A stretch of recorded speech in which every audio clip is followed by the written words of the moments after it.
सोलापूर विधान परिषदेचा उमेदवारी अर्ज दाखल करण्याचा काल शेवटचा दिवस होता। यामध्ये भारतीय जनता पक्षाकडून बार्शीचे माजी आमदार राजेंद्र राऊत यांनी आपला उमेदवारी अर्ज दाखल केलेला आहे। महायुतीमधून केवळ एकमेव उमेदवारी अर्ज जो आहे तो अधिकृत एबी फॉर्मवरती दाखल करण्यात आलेला आहे। तर दुसरीकडे महाविकास आघाडीमधून या ठिकाणी काँग्रेसचे पंढरपूरचे माजी नगरसेवक आदित्य फत्तेपूरकर यांनी आपला उमेदवारी अर्ज दाखल केलेला आहे। मात्र केवळ महाविकास आघाडीमध्ये एकानेच नव्हे तर दुसरा पक्ष राष्ट्रवादी शरदचंद्र पवार गटाने सुद्धा या ठिकाणी आपला उमेदवार पक्षाच्या अधिकृत एबी फॉर्मवरती दिलेला आहे। पक्षाचे जिल्हाध्यक्ष वसंतनाना देशमुख यांना अधिकृत उमेदवारी जे आहे ते राष्ट्रवादी काँग्रेस शरद पवार गटाने दिलेले आहे आणि त्यांनी देखील आपला उमेदवारी अर्ज दाखल केलेला आहे। महाविकास आघाडीमध्ये केवळ दोन पक्षच न थांबता तिसरा पक्ष म्हणजे शिवसेना ठाकरे गटाने सुद्धा आपला उमेदवारी अर्ज दाखल केलेला आहे।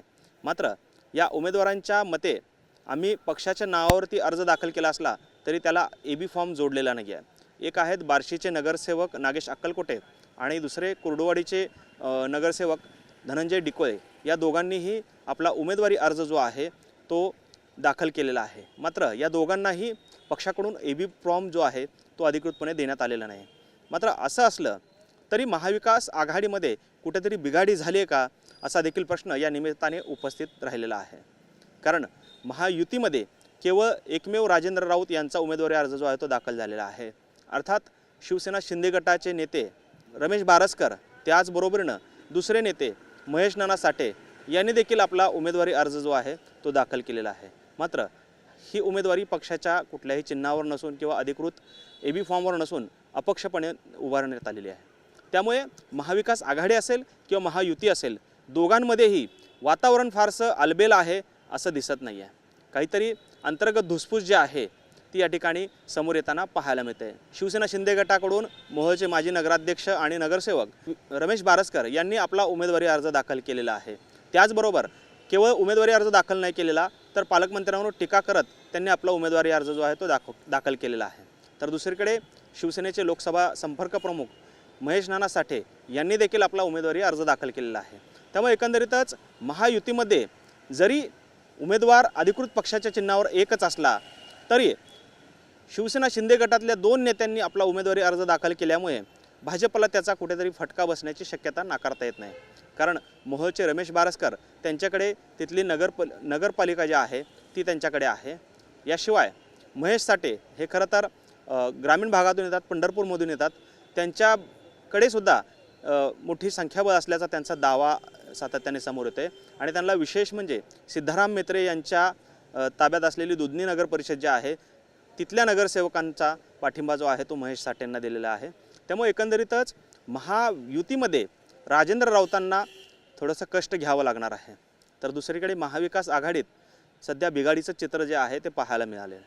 कारण तीनही पक्षाच्या नेत्यांनी या ठिकाणी आपला उमेदवारी अर्ज दाखल केलेला आहे। यामध्ये अधिकृत चिन्हावरती एबी फॉर्म जो आहे तो काँग्रेस आणि राष्ट्रवादी काँग्रेस शरद पवार गटाच्या दोन्ही उमेदवारांनी दिलेला आहे। त्यांच्यामध्ये आमच्यात विसंवाद किंवा वाद नसून एक रणनीती किंवा एक अंतर्गत जी काही चर्चा आहे ती आमची होईल आणि अर्ज मागे घेण्याच्या दिवशी आमचा एकच उमेदवार असेल असा देखील दावा महाविकास आघाडीच्या नेत्यांकडून केला गेलेला आहे। त्यामुळे एकंदरीतच महाविकास आघाडी असो किंवा महायुती असो या दोघांमध्येही अंतर्गत धुसफूस जे आहे ते पुन्हा एकदा चव्हाट्यावर आल्याचं चित्र काल पाहायला मिळालं।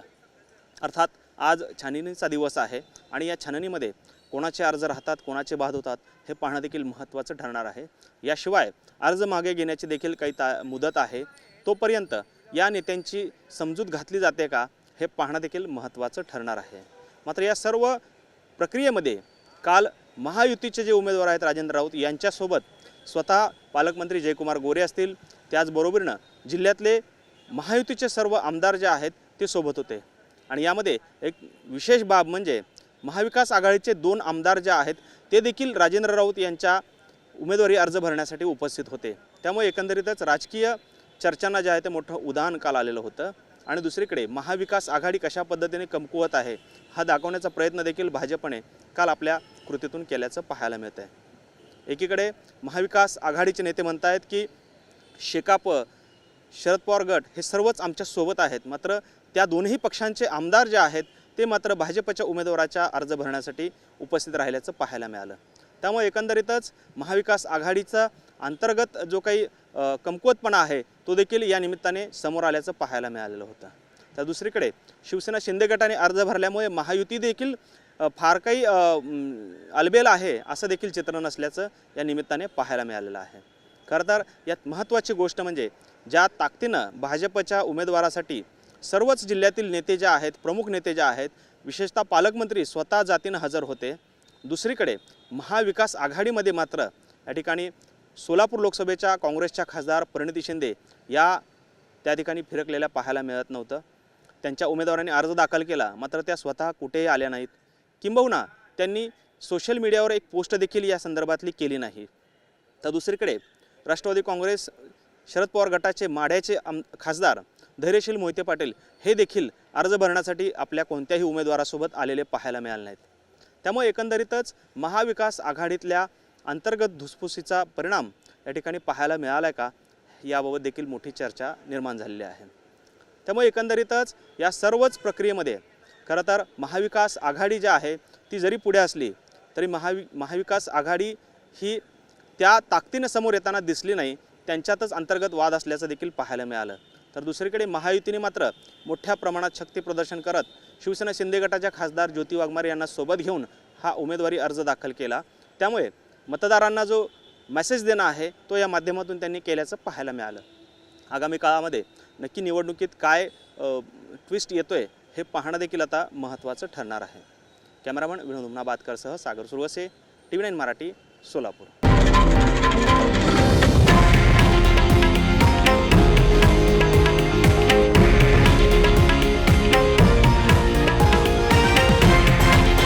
हे आहे देशातील नंबर 1 न्यूज नेटवर्क आणि आपण पाहत आहात TV9 मराठी, एकमेव.